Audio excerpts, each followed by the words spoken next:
ଭାଦ୍ରବ ମାସ ଥାଏ। ପ୍ରାୟ ରାତି 10ଟା ବାଜି ସମୟ ହୋଇଥାଏ। ଏହି ସମୟରେ ପୂଜାର ବାପା କୌଣସି କାରଣ ପାଇଁ ଘର ପାଖରୁ 100-200 ମିଟର ଦୂରରେ ଥାଆନ୍ତି। ହଠାତ୍ ତାଙ୍କ କାନରେ ବାଜିଲା ଛୋଟ ପିଲାର କାନ୍ଦ। ସେ କାନ ଡେରି ଶୁଣିବାକୁ ଚେଷ୍ଟା କଲେ ପିଲାଟି କେଉଁଠାରେ କାନ୍ଦୁଛି ଏବଂ ସେ ଜାଣିବାକୁ ପାଇଲେ ଏଇ ଯେଉଁ କାନ୍ଦଣାଟେ ଆସୁଛି ନିଜ ଘର ଆଡ଼ୁ। ତେଣୁ ସେ ଆଉ ସମ୍ଭାଳି ନପାରି ନିଜ ଘର ଆଡ଼କୁ ଆସିଲେ, କାରଣ ତାଙ୍କ ସ୍ତ୍ରୀଙ୍କର ପିଲା ହେବାର ଥିଲା। ତେଣୁ ସେ ଭାବିଲେ ଆମର ପିଲାଟେ ହେଲା କି? ଏହା ଭାବି ସେ ଘରକୁ ଶୀଘ୍ର ଶୀଘ୍ର ପଳାଇ ଆସିଲେ। ଘରେ ଥାଆନ୍ତି ପୂଜାର ଆଈ ଏବଂ ତାର ମା ଜନ୍ମ ଦେଇଥାନ୍ତି ଗୋଟିଏ ପିଲା। ପୂଜାର ବାପା ଆସି ପୂଜାର ଆଈକୁ ପଚାରିଲେ, ମା, ଆମର ପିଲାଟେ ହେଲା କି? ପୂଜାର ଆଈ କହିଲେ, ହଁ, ତୁମର ଆଉ ଗୋଟେ ପୋଖରୀଆଳିଟେ ଆସିଛି। ପୂଜାର ବାପା କହିଲେ, ମା, ସେ କଥା ଛାଡ଼, ସେ ପୁଅ ହେଉ କି ଝିଅ, ସେ କଥାରେ ମୋର କିଛି ନାହିଁ। କେବଳ ତୁମେ ଦେଖ ନା ତାର ହାତ ଗୋଡ଼, ତାର ସବୁ କିଛି ଅଙ୍ଗ ପ୍ରତ୍ୟଙ୍ଗ ଠିକ୍ଠାକ୍ ଅଛି ନା? ପୂଜାର ଆଈ କହିଲେ, ହଁ, ତାର କିଛି ବି ହୋଇନାହିଁ, ପୁରା ଠିକ୍ଠାକ୍ ଅଛି। ତଥାପି ପୂଜାର ବାପାଙ୍କ ମନ ବୁଝିଲା ନାହିଁ। ସେ ଯାଇ ହାତ ଗୋଡ଼ ଧୋଇ ହୋଇ ଆସି ପିଲାଟିକୁ ଭଲ ଭାବରେ ଦେଖିଲେ। ଯେତେବେଳେ ସେ ଦେଖିଲେ ତାର ହାତ ଗୋଡ଼ କାନ ଆଖି ନାକ ସବୁ ଠିକ୍ଠାକ୍ ଅଛି, ସେ ମନେ ମନେ ବହୁତ ଖୁସି ହେଲେ ଏବଂ ଭଗବାନଙ୍କୁ କହିଲେ, ମୋର ଝିଅଟେ ହେଉ, ସେଥିରେ ଦୁଃଖ ନାହିଁ, କିନ୍ତୁ ସେ ଠିକ୍ଠାକ୍ ହୋଇ ଜନ୍ମ ହୋଇଛି, ଏଇଟା ମୋ ପାଇଁ ବଡ଼ କଥା। ଏପରି କାହିଁ ପୂଜାଙ୍କ ବାପାଙ୍କ ମନରେ ଥିଲା ଜାଣିବା ପାଇଁ ହେଲେ ଆମକୁ ସେଇ ପୂଜାର କାହାଣୀଟି ଜାଣିବାକୁ ପଡ଼ିବ। ଆସନ୍ତୁ କାହାଣୀଟି ଆରମ୍ଭ କରିବା।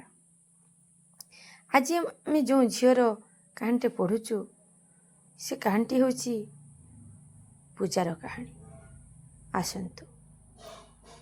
ପୂଜାର ବାପା ମାଙ୍କର ପୂଜା ଜନ୍ମ ହେବା ପୂର୍ବରୁ 2 ଝିଅ ଓ 2 ପୁଅ ଥିଲେ। ପ୍ରଥମେ ଝିଅ ଜନ୍ମ ହେବା ପରେ ପୁଅଟିଏ ଜନ୍ମ ହୋଇଥିଲା। ମାତ୍ର ପୁଅଟି ଜନ୍ମ ହେବା ପରେ ତା ସହିତ ବହୁତ ଦୁର୍ଘଟଣା ଘଟିଥିଲା। ଏମିତିକି ତାର ବଡ଼ ଭଉଣୀ ତାକୁ ତକିଆ ଜାକି ତା ମୁହଁ ଉପରେ ବସି ଯାଇଥିଲା। ପାଣିରେ ବୁଡ଼ି ଯାଇଥିଲା ପିଲାଟି। ତା ସହିତ ବିଭିନ୍ନ ପ୍ରକାର ଦୁର୍ଘଟଣା ଆକ୍ସିଡେଣ୍ଟ ମଧ୍ୟ ଘଟିଥିଲା। ବିଷାକ୍ତ ସାପ, ଯେମିତିକି ବୁଢ଼ା ସାପ କାମୁଡ଼ିବା ଇତ୍ୟାଦି। ତେଣୁ ତା ମା ଚାହିଁଲେ ଆଉ ଗୋଟିଏ ପୁଅ ହେଉ ବୋଲି, କାରଣ ସେତେବେଳେ ଜାତକ ଦେଖି କହିଥିଲେ ପିଲାଟିର ଆୟୁଷ ବେଶୀ ନୁହେଁ। କିନ୍ତୁ ତାର ମା ତୃତୀୟ ସନ୍ତାନଟି ପୁଅ ହେଉ ବୋଲି ଚାହୁଁଥିଲେ, କିନ୍ତୁ ତାଙ୍କର ପୁଅ ନ ହୋଇ ତୃତୀୟ ସନ୍ତାନଟି ଝିଅ ହେଲା। ଝିଅ ହେଲେ ମଧ୍ୟ ବାପା ମାଙ୍କର ଦୁଃଖ ନଥାଏ, କାରଣ ସେତେବେଳେ ପ୍ରାୟ ପ୍ରତ୍ୟେକ ଘରେ ପିଲା ସଂଖ୍ୟା ଅଧିକ ଥାଏ। ଆମେ ଯେମିତି ବର୍ତ୍ତମାନ ଗୋଟିଏ ବା ଅତି ବେଶୀରେ 2ଟି ପିଲା ଚାହୁଁଛୁ, ସେତେବେଳେ ସେମିତି ନଥିଲା। ତେଣୁ ପୂଜାର ବାପା ମା ଚାହିଁଲେ ଆଉ ଗୋଟିଏ ପୁଅ ହେଉ ବୋଲି। ସତରେ ଚତୁର୍ଥ ପିଲାଟେ ମଧ୍ୟ ପୁଅ ହେଲା। ପୂଜାର ବାପା ଚାକିରିଟେ କରିଥିଲେ, କିନ୍ତୁ ତାର ମା ଗୃହିଣୀ ଥିଲେ। ତେଣୁ ସେ ସବୁ କିଛି ସମ୍ଭାଳି ନେଉଥିଲେ।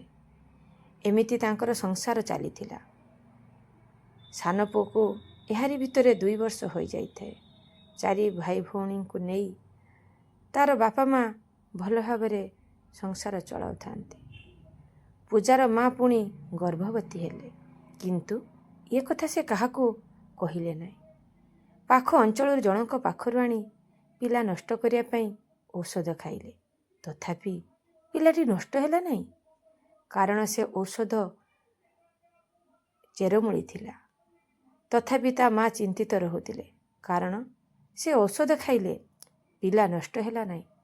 ସେ ପିଲା ଜନ୍ମ ହେଲେ କାଳେ ବିକଳାଙ୍ଗ ହୋଇଯିବ, ଏହା ଭାବି ଭାବି ସେ ବାଧ୍ୟ ହୋଇ ତାଙ୍କ ସ୍ୱାମୀଙ୍କୁ କହିଲେ।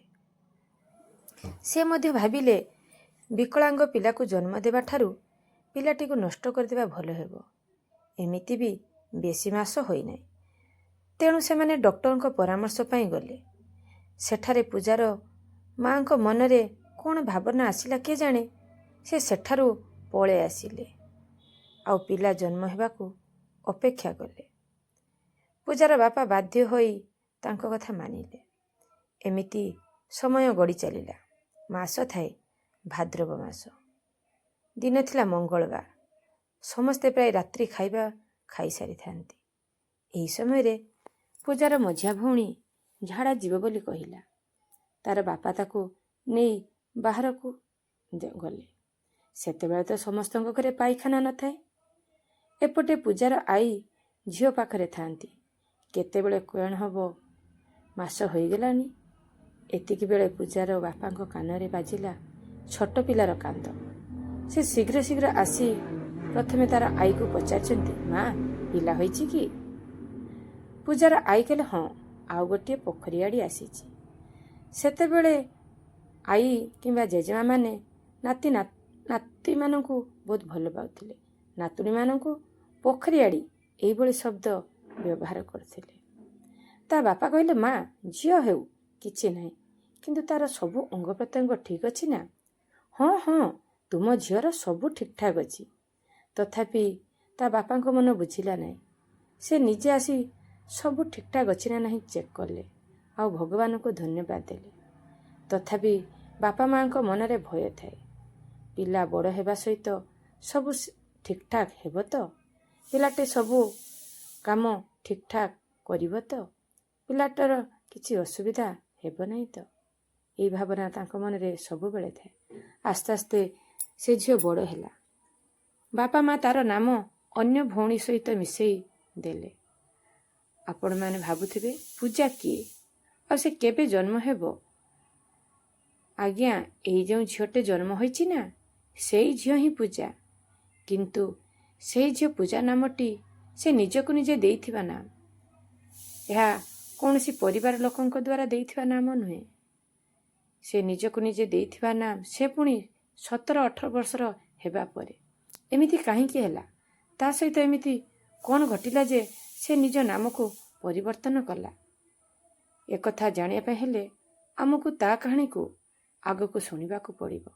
ଆପଣମାନେ ଯଦି ପୂଜାର କାହାଣୀ ଶୁଣିବା ପାଇଁ ଚାହୁଁଛନ୍ତି ତାହେଲେ ମୋତେ କମେଣ୍ଟ ମାଧ୍ୟମରେ ଜଣାଇବେ ଆଉ କାହାଣୀଟି କିପରି ଲାଗିଲା କହିବେ। ମୋର ଚ୍ୟାନେଲକୁ ନୂଆ ଥିଲେ ସବସ୍କ୍ରାଇବ୍ କରିବେ।